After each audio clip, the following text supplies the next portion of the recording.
नमस्कार। PP news line में एक बार फिर आपका स्वागत है और मैं हूं दर्शपल गुप्ता। 10 साल हो गया जम्मू कश्मीर के लोगों को इंतजार करते हुए। उन्हें अपनी विधानसभा मिले, अपना एक नेता मिले, क्योंकि 10 साल से वो अपने नेताओं से, अपने मंत्रियों से, अपने विधायकों से दूर रहे और बहुत से ऐसे काम होते थे जो उन्होंने करवाने होते थे लेकिन हो नहीं पाए, क्योंकि एलजी सरकार में उन तक पहुंचना बहुत ही मुश्किल था। 10 साल के बाद चुनाव हुए, लोगों ने बढ़ चढ़कर हिस्सा लिया, लोगों के दिलों में जो बवाल था वो बाहर निकला। ना कि सिर्फ जम्मू बल्कि कश्मीर में भी लोगों ने बढ़ चढ़कर हिस्सा लिया। और अचानक असेंबली जब सामने आई तो लोगों ने देखा कि वहां पे वो ठगे रह गए हैं। 5 दिन का सेशन कश्मीर में लगा। 5 दिन में सेशन में लोगों की एक भी बात नहीं हुई, सिर्फ धक्का मुक्की, एक दूसरे के ऊपर आरोप लगाए गए, मारा पीटा गया, उठा उठा के असेंबली से बाहर फेंका गया। और असेंबली के अंदर जो होना चाहिए था, जो अखाड़े में होता रहा, वो असेंबली में होता रहा। लोग दुखी हैं। क्या इसीलिए हमने अपने विधायकों को चुनकर भेजा था? क्या हमारे मसले इस तरह से वहां हल होंगे? क्या था? अगर कोई भी रेजोल्यूशन आता है, अच्छा है, बुरा है, कुछ भी है, उसे बहस करो और बहस से ही उनको बेनिकाब करो। अगर वो गलत है, 370 की तो बात ही छोड़ो, 35A की बात ही छोड़ो, वो तो दफन हो चुका है, वो तो वापस आ ही नहीं सकता। असेंबली का सवाल ही पैदा नहीं होता उसको वापस लाने का। लेकिन कौन सा यह तरीका है असेंबली चलाने का, ये हमने आज देखा वहां पे। हमारे साथ हैं ठाकुर गुलचैन सिंह जी, फॉर्मर मिनिस्टर हैं। असेंबली भी बड़ी अच्छी तरीके से इन्होंने देखी है, बहुत सी सरकारें बनाई हैं इन्होंने, और कौंसिल में भी रहे हैं, मंत्री रहे हैं, बहुत कुछ उन्होंने अपने वक्त पे देखा है। और अब तक भी बड़ी अच्छी तरह से वॉच कर रहे हैं, बड़ी नजदीकी से उनको देख रहे हैं। इन्हीं से हम जानना चाहेंगे। ठग साहब, आपका बहुत बहुत स्वागत है। बहुत शुक्रिया दर्श जी। ठग साहब, इतना समय आपने भी असेंबली में बताया, मंत्री भी रहे, और क्या यही असेंबली होती है? क्या ऐसे असेंबली में किया जाता है? क्या लोगों की जो अपेक्षाएं थी इन पे लगी हुई, जो आशाएं बंधी हुई थी, तो 10 साल से निगाहें लगा के देख रहे थे कि हमें हमारा रिप्रेजेंटेटिव वहां मिलेगा, अगर मिला भी तो 5 दिन लोगों का, टैक्स पेयर का पैसा बर्बाद किया। देखिए आदर्श जी, बड़ा इम्पोर्टेंट इशू है जिस पर आपने मुझे आज बुलाया और मौका दिया, और मैं आपको मुबारकबाद देता हूँ। मैं सुन रहा था, आपका भी रोल देख रहा था 2-4 जगह कि आपने कितनी दर्द दिखाई इसमें। बिल्कुल आपने ठीक कहा, ये तो बहुत बदकिस्मती है भारत माता के इस मुकुट की। आप सब जानते हैं कि धरती पर ऐसी रियासत नहीं है जैसी ये हमारे बुजुर्गों ने हजारों की तादाद में, आज भी खोपड़ियां उनके उन पहाड़ों में ये रियासत बनाई थी। गुलदस्ता है, और यहाँ पर कोई हिंदू मुसलमान सिख ईसाई का सवाल नहीं था। 101 साल लोगों ने रूल किया, परिवार की तरह स्टेट को चलाया। अफसोस की बात है कि इतना संघर्ष पूरे भारतवर्ष के अंदर, जो आज़ादी हासिल करने के लिए, अंग्रेजों को निकालने के लिए हमारे बुजुर्गों ने, हमारे नौजवानों ने अपनी लाखों की तादाद में शहादतें दी कि हमें वो दिन मिले कि हम अपनी हुकूमत खुद बनाएं और खुद हम राज करें। लोगों को भी बड़ी उम्मीदें बन गई। नेता आते थे इलाकों के अंदर, मुझे याद है हमारे पेरेंट्स कहते थे सुबह सुबह, अच्छे कपड़े पहनो, नए कपड़े पहनो और फटाफट ब्रेकफास्ट करो, खाओ, और चलो आज नेता आ रहे हैं, उनको सुनना है। आज मुझे अफसोस की बात है, ऐसे लगता है जैसे नेता, किसी को गाल देनी हो तो नेता कह लो। कहाँ तक हम पहुंच गए। अब जिस इश्यूज की अब आपने बात की है, आपने बिल्कुल सही कहा। 10 साल जो रगड़े खाए हैं, जम्मू कश्मीर की बदकिस्मती जो खुल के सामने आ गई कि एक तरफ हमारा पड़ोसी दुश्मन वो चाहता था कि मैं उबलता रहूं इस जम्मू कश्मीर के इशू को, और ये उबाल यहाँ पर आता रहे, और दूसरी तरफ पॉलिटिशियन इलेक्शन जीतने के लिए कहीं मजहब का सवाल, कहीं जम्मू कश्मीर का सवाल, किस तरफ हम जा रहे हैं। लेकिन खैर, उम्मीद थी कि बड़ी मार पड़ी है 10 साल। अब हम कम से कम अपने ढंग से इस चुनाव में हिस्सा लेंगे और इसका जो आउटकम होगा वो अच्छा होगा और लोगों की वहाँ पर बात होगी। जैसे आपने खुद कहा कि गवर्नर रूल में या प्रेसिडेंट रूल में वो बात नहीं होती। मुझे ये पक्का याद है, डोगरा सदर सभा जब बनी थी तो बुजुर्ग यहाँ लाला हंसराज महाजन जैसे लोग महाराजा प्रताप सिंह के पास इकट्ठे होकर गए थे कि पब्लिक और लोगों के बीच एक कड़ी का रूप होना चाहिए। तो पहली दफा इलेक्शन हुई थी डोगरा सदर सभा में और नुमाइंदे चुने गए थे और ये कड़ी का रूप करती थी। ये कड़ी का रूप अब हमारे नुमाइंदे जो हैं वो करते हैं। अब जो इलेक्शन हुआ 10 साल के बाद, नए चेहरे आए बहुत सारे। सच कहता हूं, मुझे तो बड़ी खुशी हुई, इसलिए भी कि मैं उस संस्था में बैठा हूं जो बुजुर्गों ने एक निशान बनाए हैं और इस ख्वाहिश को लेकर कि हम वो काम करें जिसके लिए उनकी रूह भी हमें आशीर्वाद दें। पर 2 बातें मुझे नजर आई, बड़ा हौसला खराब हुआ।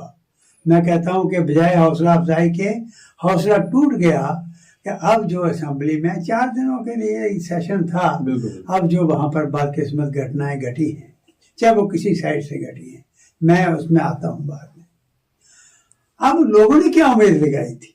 लोगों ने उम्मीद लगाई थी कि ये शख्सी हुकूमत टाइप चल रही थी, अब इसको हट के हम नुमाइंदों के सामने खुल के बात करेंगे और वो असेंबली में बात करेंगे और आकर हमें बताएंगे कि अब ये नहीं होगा, अब आपका राज है, ये ऐसा महसूस होगा। लेकिन वहां बड़ा धक्का पहुंचा। अब देखिए इस असेंबली में लोग क्या उम्मीद कर रहे थे? लोग उम्मीद कर रहे थे कि आज जो हालात जम्मू कश्मीर के अंदर हैं, कश्मीर के अंदर तो फिर भी करोड़ों की तादाद में टूरिस्ट जा रहा है, मैं उनको दुश्मन नहीं हूं, हमारे बुजुर्गों ने कश्मीर को बनाया, बचाया और चलाया, अपनी शहादतें दी, मैं उनके खिलाफ नहीं हूं। लेकिन कश्मीर यहां पर मिलिटेंसी उभरी, यहां पर इस किस्म के हालात बने हुए हैं।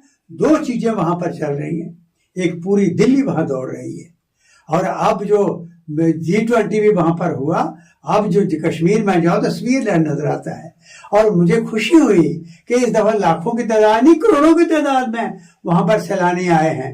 अमरनाथ की यात्रा में जो यात्रु गए, तो आदर्श जी मैं देख रहा था, मैं भी 2 दफा गया देखने के लिए, क्योंकि मैंने मिनिस्ट्री भी की है, तो भगवान की दया से आई कश्मीर भी याद करता है, जम्मू भी करता है, लद्दाख भी करता है, ट्रिपल शिफ्ट में काम करवाए। तो वहां पर देखने के लिए गए, मैं दंग रह गया। पूरे लाल चौक के अंदर दुनिया घूम रही है, टूरिस्ट घूम रहा है और इतना सजा हुआ कश्मीर है, मुझे बहुत खुशी हुई। लेकिन वापस आते वक्त मैंने पत्नीटॉप में 2-4 ये यहाँ के डोगराज के होटल है, एक मुसलमान का मुझे मिला, एक हिंदू बिरादरी का मिला। मैंने कहा भाई कैसे होटल चल रहे हैं? कहने जी स्टाफ को यहाँ फारिग करने आए थे। मैंने कहा क्यों? कहते हैं जी यहाँ अब अमरनाथ यात्रा चल रही है, यहाँ किसी यात्री को रुकने नहीं देते, सिक्योरिटी वाले खड़े होते हैं कि खतरा है, लाल चौक में घूम रहे हैं। तो इसका मतलब ये हुआ कि हम तो पीछे दौड़ गए। तो इन बातों को लेकर लोग इंतजार कर रहे थे कि असेंबली कॉन्स्टिट्यूट होगी, हम भी कहेंगे कि हमने कुर्बानियां ही देते रहे जिंदगी भर, ये कहते रहे जम्मू वर्सेस कश्मीर बनाते रहो। अब हमारे नुमाइंदे हमारी वकालत का काम करेंगे। लेकिन बदकिस्मती हुई, वहां पर नेशनल हाईवे की बात नहीं की कि अरबों रुपए की गाड़ियां तबाह हो गई। यहाँ पर ये कोई तरीका काम करने का था? हर स्टेट में यहाँ पर यह काम लगा है, वो वहां पर बाकायदा तौर पर देखते हैं कि भाई अगर आपने करना है 5-5 किलोमीटर के पैसेज बनाते जाओ, नीचे सड़क चालू करते जाओ, फिर आगे चलो। ये पूरे नेशनल हाईवे जम्मू का खोल दिया है। और आज लोगों की गाड़ियां, गरीब लोगों ने जिन्होंने किस तरीके से गाड़ियां ली होंगी, उनकी गाड़ियां तबाह हो गई। इसलिए हमने सोचा था ये इशू उठेगा। आज लोग हमें पूछते हैं कि जी हम तो इंतजार कर रहे थे, स्मार्ट सिटी का प्रोजेक्ट आया जम्मू में, ये कितने 100 करोड़ का प्रोजेक्ट आया स्मार्ट सिटी का, मुझे इस वक्त याद नहीं, मेरे पास डाटा सारा पड़ा हुआ है। अब क्या बना? जो सड़कें थी वो तंग हो गई, आज बाजारों के अंदर जाया नहीं जाता, और जो नालियां थी वो पानी सड़क पर बहने लगा। क्या हुआ? मैं फोटो देखे बनाए हुए दीवारों पर वहां पर। तो मैं एक दिन चला, मैंने कहा अपने लड़के को कहा, मैं ड्राइवर को मैंने कहा चल यार घुमा मुझे कहाँ कहाँ सीनरियां बनी। वो सीनरियां देखी, स्टेंसिल लगाए हुए, तो मैंने आकर पूछा कितना खर्च हुआ यहाँ, 5 करोड़ रुपया खर्च हुआ इन पर बना हुआ, ऊपर से दीवारें गिर रही हैं। मतलब क्या किया। तो हमने कहा, सोचा था, लोग कहते हैं कि हम गली गली में सोच रहे हैं कि अब हमारे नुमाइंदे वहां पर जाकर ये बात होगी कि भाई ये स्मार्ट सिटी में हमें क्या मिला। आज कश्मीर तो चमक रहा है, हमें खुशी है, हमारा कश्मीर है, लेकिन जम्मू के अंदर क्या बदकिस्मती हो गई ये पूछेंगे। ये पूछेंगे कि रणबीर कनाल टूट गई, वो रिपेयर नहीं हो रही, महाराजाओं के टाइम के कनाल चले, आज जो बासमती की खुशबू है आरएसपुरे की इस पानी के कारण है, वो टूट गई। और वहां पर क्या हुआ, 64,000 हेक्टेयर जमीन जो है वो रीगेट करती है, लेकिन वो इशू रह गया। अब ये इशू था यहाँ पर कि हमारा हेरिटेज एक मेगा डेस्टिनेशन, टूरिस्ट डेस्टिनेशन बन सकता था। ये मुबारक मंडी का कोई मुकाबला नहीं है। 8 लाख वहां पर आर्काइव्स की फाइल है, दुनिया भर के स्कॉलर यहाँ आते थे। हमने कहा था बड़ा रुपया आया है, अब यहाँ भी काम होगा, नहीं हुआ। अब ये इशू वहां पर चलने चाहिए थे, लेकिन अफसोस की बात है ये चीजें धरी की धरी रह गई। वहां झगड़ा कोई और चल पड़ा और वहां पर इशू जो उभरे ये रह गए बिल्कुल। वहां इशू ऐसे था जैसे आगे को दिल में था कि वहां पर लड़ाई होनी है। मैं एक साइड का नहीं कहता, मुझे पता है कि यहाँ ट्रेजरी बेंच ने गलतियां की हैं, वहां पर अपोजिशन ने भी गलतियां की हैं। ये तरीका नहीं है वहां पर। अब आप मुझे बताओ, जब गवर्नर का, लेफ्टिनेंट गवर्नर का एड्रेस था वो हुआ, उस पर डिस्कशन होनी क्यों होती, एक रेजोल्यूशन आ गया, चलो आ गया रेजोल्यूशन में एक लफ्ज जो मुझे मिला, जो आपने जिक्र किया कि उन्होंने ये कहा, उस रेजोल्यूशन में कहा है कि वो डायलॉग चाहते हैं, कि डायलॉग हो। दफा 370 गई और जाने के बाद अब ये वापस हम मांगना चाहते हैं, अब बैठ के बात करो। मुझे वो दिन याद आ रहा था जिस दिन मेरी गिरफ्तारी हुई थी। मैं डोगरा सभा के अंदर ऑल पार्टी सिविल सोसाइटी की मीटिंग करने के लिए जा रहा था और ये इशू था कि ये जो दफा 370 हटाई गई है, 35 से हटाई गई है, और इस वक्त जो इशू बना है कि स्टेटहुड खत्म की गई है, ये हमें दाग लगा है।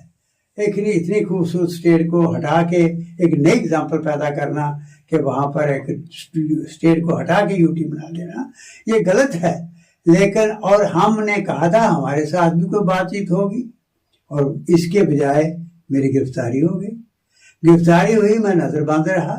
मैं हैरान हो रहा था कि मैंने जो बनाया था, जो प्रेस में लेकर जा रहा था, वो आया भी वो ये था कि यहाँ 371 दे दो। बिल्कुल, आपने तो 370 का विरोध किया ही नहीं था। बिल्कुल, मैंने कहा 372 दे। अगर हालात को ठीक करने का यही इलाज है, करो इलाज, और हमें 371 दे दो, क्योंकि इसके रूल्स अलग रहे, लॉ अलग रहे, चीजें अलग रही। अब एकदम इस तरीके से करोगे, शटर हो जाएगा पूरा जम्मू कश्मीर। यहाँ पर एक मतलब इतना प्रॉब्लम बन जाएगी, इसका हल नहीं आप कर सकोगे। और वही बात, डॉक्टर साहब आपको बहुत एक्सपीरियंस है राजनीति का, बहुत एक्सपीरियंस है, मंत्री भी रहे, वहां पे विधायक भी रहे, काउंसिल में भी रहे, सब कुछ रहे। लेकिन क्या ये चीज जो सामने आई पहले दिन, असेंबली के पहले दिन ही, जब पीडीपी ने रेजोल्यूशन ला दिया 370 का, नेशनल कॉन्फ्रेंस ने उसका विरोध किया। उन्होंने कहा कि ये एक फोटो सेशन है, कुछ भी नहीं है, हम इसे मानते नहीं। अगर 370 को हटाने की बात कर रही थी तो वो हमसे बात करते, हम फिर लाते। उससे पहले भी उमर अब्दुल्ला, डॉक्टर फारूक अब्दुल्ला एक ही बात को बार बार दोहरा रहे थे, हमें केंद्र के साथ मिलकर चलना है, जो केंद्र से साथ चलेंगे तो इस रियासत का फायदा होगा। एकदम क्या हुआ, रेजोल्यूशन को लाना पड़ा। रेजोल्यूशन में भी जैसा आपने भी कहा 370 की बात नहीं थी, स्पेशल स्टेटस की बात थी, वो भी बात करने के लिए बात थी कि सरकार के साथ बात की जाए, हमें स्पेशल स्टेटस दिया जाए, हमें स्टेटहुड दी जाए, जो कि भारतीय जनता पार्टी ने भी माना हुआ है। उसको लेके बजाय डिस्कशन करने के हंगामा शुरू हो गया वहां पे। मैं भी दर्शी इस बात का मुझे दुख लग रहा है, मुझे अभी तक नहीं समझ लग रही कि ठीक है, एक ट्रेजरी बेंच ने ये लाया, उन मेंबर्स ने रेजोल्यूशन लाया, उसमें डायलॉग की बात थी। अब बहस करो, डट के करो बहस इस पर, कि भाई ये डायलॉग होना चाहिए कि नहीं होना चाहिए, हम इसको रिजेक्ट करते हैं। और होता ही हमने आज तक देखा है कि फिर जो नहीं मानना चाहते वो वॉकआउट कर जाते हैं, और जो अगर वहां पर मेजॉरिटी मिल गई तो रेजोल्यूशन पास होता है, नहीं तो नहीं। और अगर पास हो जाए तो वो सेंटर के पास जाता है। जब सेंटर में जाएगा, कॉन्स्टिट्यूशन क्या कहता है उसके मुताबिक वहां पर बात होगी। तो ये एक डिमांड जाती है। एक बात तो ये थी। दूसरी ये थी कि जब इन्होंने अगर अपोजिशन ने अगर ये मसला उठा लिया और एक इशू बना लिया कि नहीं हम लाने नहीं देंगे, एक तो बात ये है कि बहस की गुंजाइश रहनी चाहिए। बहस की गुंजाइश जो है वो बिल्कुल इसी तरीके से रहनी चाहिए। जब कोई आता है तो उस पर डिस्कशन करें, हम इतने कमजोर थोड़े हैं, हम अपने व्यूज रखें। बिल्कुल होना तो ये चाहिए था। पर चलो अगर ऐसा हो ही गया तो ट्रेजरी बेंचेस की तरफ से भी जिस तरीके से हल्ला गुल्ला हुआ, आपके पास तो मेजॉरिटी थी, आप क्यों इस तरीके से करने लगे?